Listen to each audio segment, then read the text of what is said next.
Olá, olá, meninos e meninas. Bom dia, boa tarde, boa noite. Tudo bem com vocês? Bom, hoje a gente vai entrar em mais uma aula, né? Primeiro conteúdo aí de parasitologia. Nós vamos entrar nos eumintos, né? Nessa parasitologia clínica, né? Nós vamos entrar aqui nos eumintos, tá? E vamos falar um pouquinho sobre eles, né?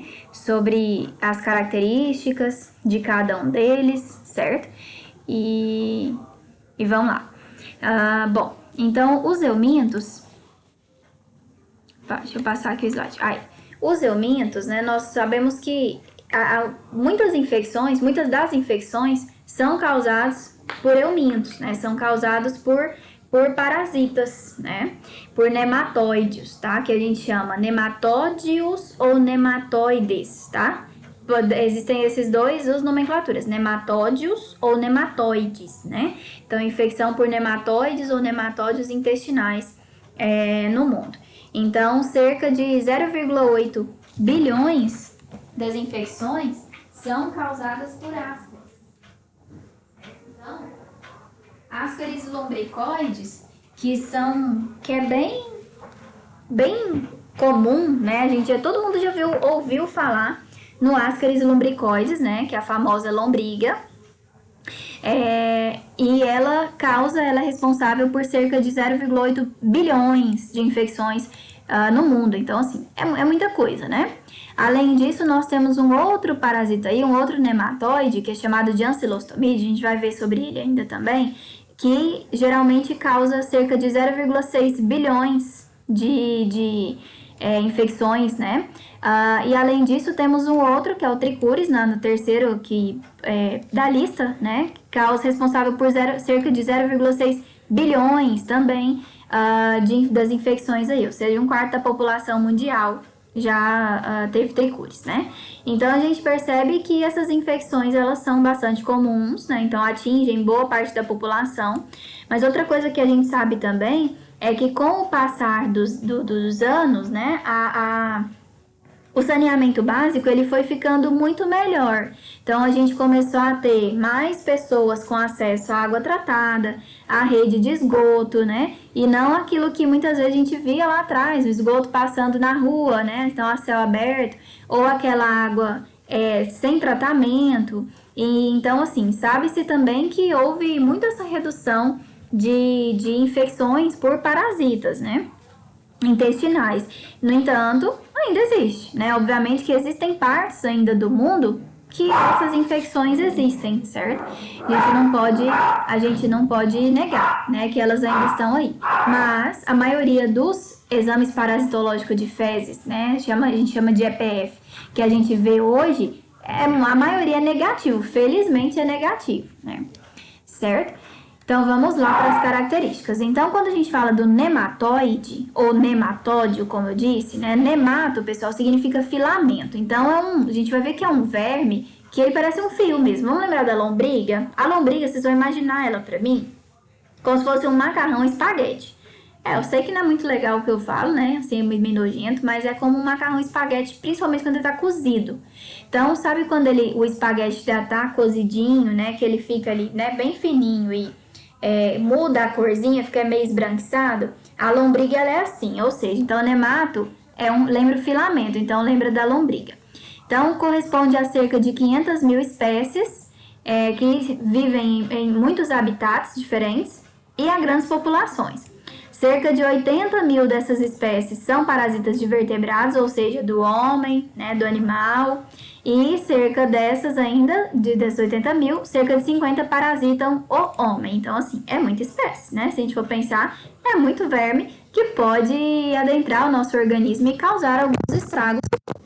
Sim, dependendo do que a gente chama de carga parasitária, né? Ou seja, quanto mais vermes, maior o estrago que ele pode causar no nosso organismo. Algumas características bem importantes sobre eles. Eles têm tamanhos variados, então eles podem medir de 1 milímetro a até 1 metro, como por exemplo a gente sabe que tem lombrigas ou tênia.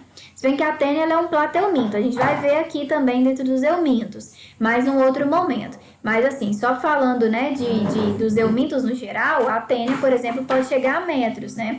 A lombriga, que é um nemateuminto, que a gente está dizendo aqui, pode chegar também a um tamanhozinho bem considerável, né? Então, 1 milímetro até 1 metro para um parasita é um tamanho grande. Eles podem ser fusiformes ou até mesmo bem alongadinhos.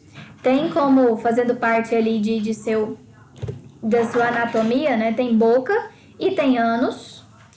Geralmente produzem muitos ovos, então esses ovinhos aqui é onde vão ficar os seus filhos, né? Digamos assim, na brincadeira, né? Mas os vermes que foram... que aquele verme adulto deu origem, né? E tem uma casca geralmente bem espessa, né? Ou seja, uma casca bem grossa. E por que detalhe, né? Por que essa casca tem que ser espessa, grossa? Porque, obviamente, se a gente pensar que não tem estrutura, não tem higiene, né? E tudo, educação sanitária, o homem que às vezes está carregando aquele parasita vai defecar, vai evacuar em algum local inadequado. Então, ele acaba defecando num lago, né? E tomando aquela água. Ou ele defeca num ponto, né, num solo, às vezes, né, que ele colhe a alface, né, e assim por diante. E a gente tem que lembrar que aquele ovo ele vai ficar exposto ao ambiente, às condições de ambiente. Então, ele vai ficar exposto a mudanças bruscas de temperatura. Então, desde o frio até o calor intenso. Desde o sol de rachar até aquela chuvinha, né? Então, por conta disso, esses ovos eles precisam resistir às condições do ambiente. E é por isso que eles precisam ter a casca mais espessa, certo? Outra característica são que esses parasitas eles são dioicos, ou seja, di significa dois, né? Dois sexos. Então, nós vamos ter parasitas machos e parasitas fêmea. Então, nós temos verme adulto macho e verme adulto fêmea. Com exceção de alguns que nós vamos ver aqui, tá até aqui de vida livre, que a gente chama de hermafrodita ou partenogenético, que tem os dois sexos juntos, né?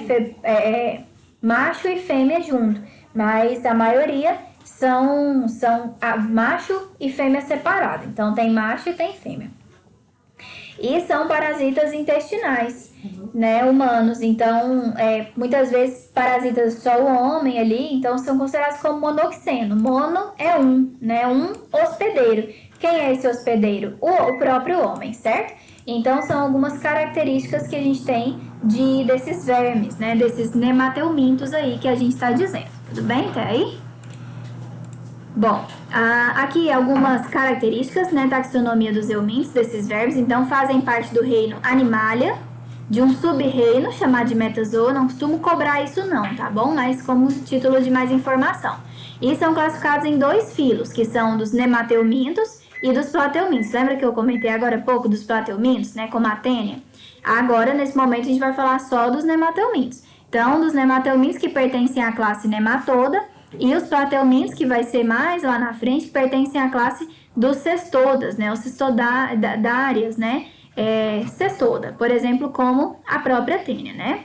Então, o foco nosso nesses primeiros momentos são quanto à classe nematoda, tá? Então, os nemateumintos. Aqui nós temos um tipo, né, de desenvolvimento. Então, vocês podem ver todo o desenvolvimento deles mesmo. Então, nós temos o ovo larvado, certo? Esse ovo larvado precisa passar por a primeira transformação. Então, eles transformam em larva de primeiro estágio, que é chamada de larva rabiditoide. É uma larva pequena, né, um pouco mais grossinha, né? E essa larva precisa, dentro de algumas horas, passar para um novo estágio, que é a larva de segundo estágio, né? Que é também uma larva que a gente chama de rabiditoide. Também uma larva ainda pequena, percebem o tamanho?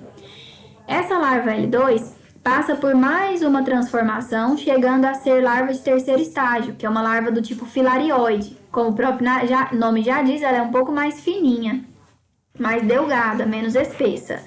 Ela ainda transforma mais um pouquinho, cresce mais um pouco e vira larva de quarto estágio, estão vendo? L4. um pouquinho maior, mas ainda filarioide, até evoluir para um verme adulto, seja ele ó, macho, seja ele fêmea, certo? Então, ela passa por 3 estágios. Estágio embrionário, que é o ovo. Essa larva tem que sair do ovo, passar pelo estágio L1, L2, rabditoide, L3, L4, filarioide, até se transformar num verme adulto, certo? Que é o estágio adulto mesmo. Um detalhe que a gente tem que observar e não pode deixar de citar é que sempre, né? Estou dizendo que sempre, senão é uma regra que não tem exceção. A larva fêmea, que é essa que a gente está vendo aqui, ela sempre vai ser maior que o macho. Então, toda larva que, em comparação, se nós tivermos 2 larvinhas juntas, né? Em comparação, como a gente está vendo aqui, a maior vai ser sempre a larva, o verme adulto, perdão, é fêmea. E o menor, o macho. Por que isso? Porque a gente sabe que tem que fazer a cópula, né? Então, a fêmea ela tem que se enrolar todinha aqui no macho. E ela precisa também, obviamente, gerar esses ovos. Então, é um verme adulto maior, tá? Então, tem que ser maior que o macho, certo? Então, esse é todo o desenvolvimento que elas passam. Aqui, mais uma vez, com todas as mudas que ela sofre. Então, a larva eclode do ovo, se transforma em larva L1. Sofre a primeira muda, L2. Sofre a segunda muda, L3. Terceira muda, L4. Quarta muda, até se tornar um verme adulto. Tudo isso, obviamente, ao longo do passar do tempo, né? Ao longo de passar de horas aí, até ela se tornar um verme adulto. Aqui agora a gente vai falar um pouquinho sobre a estrutura do corpo desses vermes, tá? Desses nematelmintos, né? Então, a gente sabe que ele precisa ter esse exoesqueleto aqui para fornecer a ele uma forma, né, de proteção. Ele precisa estar protegido no ambiente, como a gente falou. Ele precisa se locomover, então ele tem que ter, tá vendo esses como se fossem esses partidinhos dele aqui? Então, ele tem que estender e retrair. Então, para que esse movimento ocorra, é por isso que a gente tem essa anatomia aqui, né? Para movimento de extensão e retração. Então, por isso a gente diz, né, que ela é estratificada, ela é dividida em estratos, ou seja, ela é dividida em camadas. Então, geralmente ela tem estrias, que são essas que a gente está vendo, cristas e expansões, né? E o seu citoesqueleto, o seu corpinho aqui, é constituído de proteínas, de lipídios e de carboidratos. Então, tem tudo isso aqui no seu exoesqueleto. É pouco permeável e tem, olha só quão evoluídos eles são. Eles têm sistema digestivo e sistema excretor. Então, como eu falei para vocês lá atrás, tem boca e tem ânus, né? Então, se alimenta, né? E defeca e evacua. Permite a entrada de oxigênio também, né? E permite o seu crescimento, tá? Então, por exemplo, o ascaris pode chegar até mesmo a 20 centímetros. Né? Então, é um tamanhozinho considerável também, né? E com relação, né? Se fizermos um corte ali, nós iríamos ver hipoderme, musculatura e chamado pseudoceloma, né? Então, a gente tem, por exemplo, o pseudoceloma fazendo parte ali, presente a circulação, a musculatura... por exemplo, musculatura e sistema digestivo, sistema reprodutor e assim vai.